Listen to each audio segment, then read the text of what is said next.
Hello and welcome. स्वागत है आप सभी का हमारे YouTube चैनल संस्कारी बालक में। सबसे पहले आप लोगों का बहुत बहुत धन्यवाद। हमारे 10,000 सब्सक्राइबर हो गए हैं और आप सभी को क्रिसमस की हार्दिक शुभकामनाएं। तो साल 2025 में बहुत सारी ऐसी घटनाएं हुई हैं जहां OTTs को बैन किया गया है। कई सारी OTTs लॉन्च भी हुई हैं, मगर उन सब में बहुत ही कम सफल होती हैं। और ऐसी ही एक उभरती हुई OTT के बारे में हम बात करने वाले हैं, जो अभी हाल ही के दिनों में 2-3 महीने पहले लॉन्च हुआ है और काफी तेजी से उभर रहा है और दर्शकों के बीच एक अपनी अलग पहचान बना रहा है। तो जी हाँ, हम बात कर रहे हैं डिजायर प्ले ऐप के बारे में। इनका वेब सीरीज मेकिंग का स्टाइल काफी हद तक जो है प्राइम प्ले हंटर OTT से मिलता जुलता है, या फिर हो सकता है उन्हीं का एक सिस्टर ऐप हो, जिसको बैन होने के बाद इन्होंने फिर से लॉन्च कर दिया है। शुरुआत के कुछ 1-2 वेब सीरीज को अगर छोड़ देंगे तो ये OTT अभी रफ्तार पकड़ रही है और अभी के दिनों में जो वेब सीरीज रिलीज की है इन्होंने, वो काफी अच्छी है और काफी देखने लायक है। वहाँ आपको काफी बोल्ड सीन देखने को मिलेंगे और उनमें पॉपुलर एक्ट्रेस भी नजर आ रही हैं। वैसे तो इस OTT ने दावा किया है कि ये अपने वेब सीरीज में बहुत सारी नई एक्ट्रेस को चांस देगा, मगर बहुत सारे आपको इनके वेब सीरीज में पुराने एक्ट्रेस देखने को मिल जाएंगे। हम कोशिश करेंगे सारी डिटेल्स लाने की, फिर भी ये ऐसी एक्ट्रेस को ले आते हैं जिनका बैकग्राउंड हमें मिलता ही नहीं, तो कई बार थोड़ी सी दिक्कत हो जाती है, थोड़ा सा समय लग जाता है इनके आईडी और इनके बारे में पता लगाने में। इन 3 महीनों में डिजायर प्ले ने लगभग 6 या 7 वेब सीरीज जो है रिलीज की है, वो भी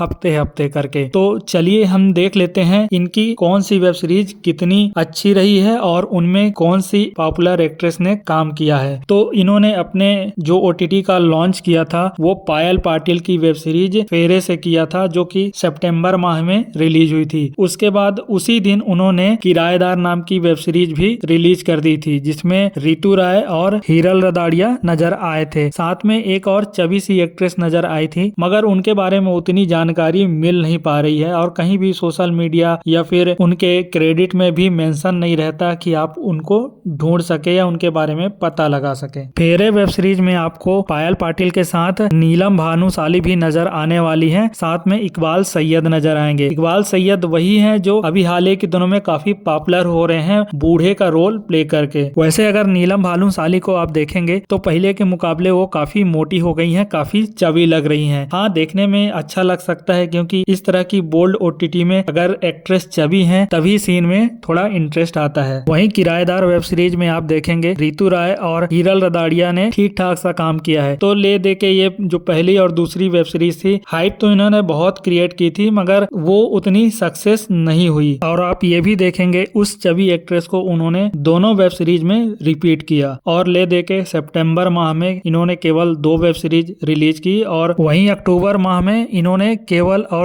एक वेब सीरीज मामी जी रिलीज की। उस वेब सीरीज में आपको जयश्री गायकवाड़ और सायशा खान नजर आने वाली हैं। अगर आपको याद होगा तो स्टार्टिंग के दौर में जब प्राइम प्ले एक्टिव था, उससे बैन नहीं लगाया गया था, तब उसमें एक वेब सीरीज आई थी फ्लैट स्क्रीन, उसमें भी जयश्री गायकवाड़ और सायशा भासीन नजर आई थी। उसके बाद इन्होंने अक्टूबर के लास्ट यानी 31 अक्टूबर को अपनी तीसरी वेब सीरीज घूंघट रिलीज की। इस वेब सीरीज में इन्होंने पायल पाटिल और साथ में उभरती हुई एक्ट्रेस पूजा राव को लिया। ये अब वेब सीरीज धीरे धीरे पेस पकड़ रहा था और इनमें कुछ अच्छे बोल्ड सीन डाले जा रहे थे। उसके बाद आती है इनकी वेब सीरीज चौसर। चौसर के साथ ही डिजायर प्ले काफी पॉपुलर हो जाता है और काफी वायरल हो जाता है, क्योंकि इसमें इन्होंने 2 नई एक्ट्रेस को कास्ट किया था, मुस्की उपाध्याय और मुस्कान कुमारी। साथ में उनके नजर आई थी सोनी झा, जो कि इस समय लगातार ताबड़तोड़ बोल्ड सीन्स दे रही थी और इस वेब सीरीज में भी उन्होंने काफी अच्छा सीन दिया हुआ है। घूंघट वेब सीरीज ठीक ठाक चल गई थी, क्योंकि पूजा राव इस समय काफी डिमांड में थी और उनको लेकर डिजायर प्ले ने जो दांव खेला था वो सही जगह लगा, और उस वेब सीरीज के कारण डिजायर प्ले की डिमांड बढ़ गई और चौसर ने उसको अच्छा पेश दिया। और चौसर में मुस्कान कुमारी और मुस्की उपाध्याय की जो एंट्री हुई ना, वो डिजायर प्ले को काफी आगे ले गई। और अभी रिसेंटली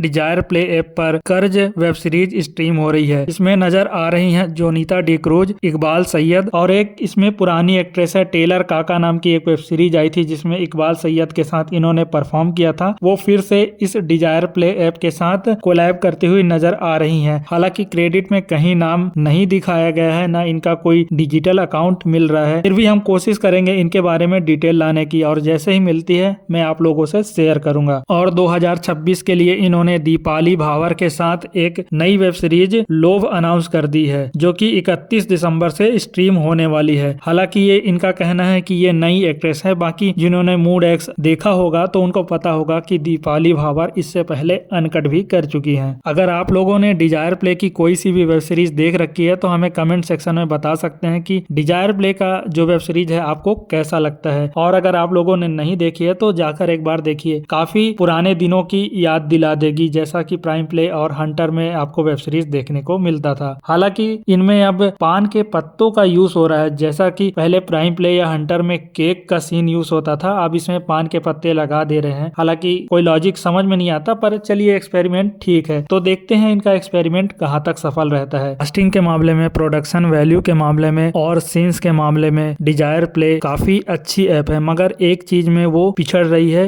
वो है डबिंग। आप देखेंगे सीन्स कैसे भी चल रहे हो, आवाज आगे पीछे होता है और सीन्स के साथ मैच नहीं करता। अगर आपकी ऑडियो आपके वीडियो के साथ मैच नहीं करेगी तो वो इम्पैक्ट क्रिएट नहीं कर पाएगी जो वो उस सीन के साथ करना चाहती है। तो डिजायर प्ले वालों को इस चीजों पे थोड़ा ध्यान देना चाहिए। बाकी अगर आपको वीडियो पसंद आई हो तो चैनल को सब्सक्राइब कीजिएगा, वीडियो को लाइक कीजिएगा और ज्यादा से ज्यादा शेयर कीजिएगा।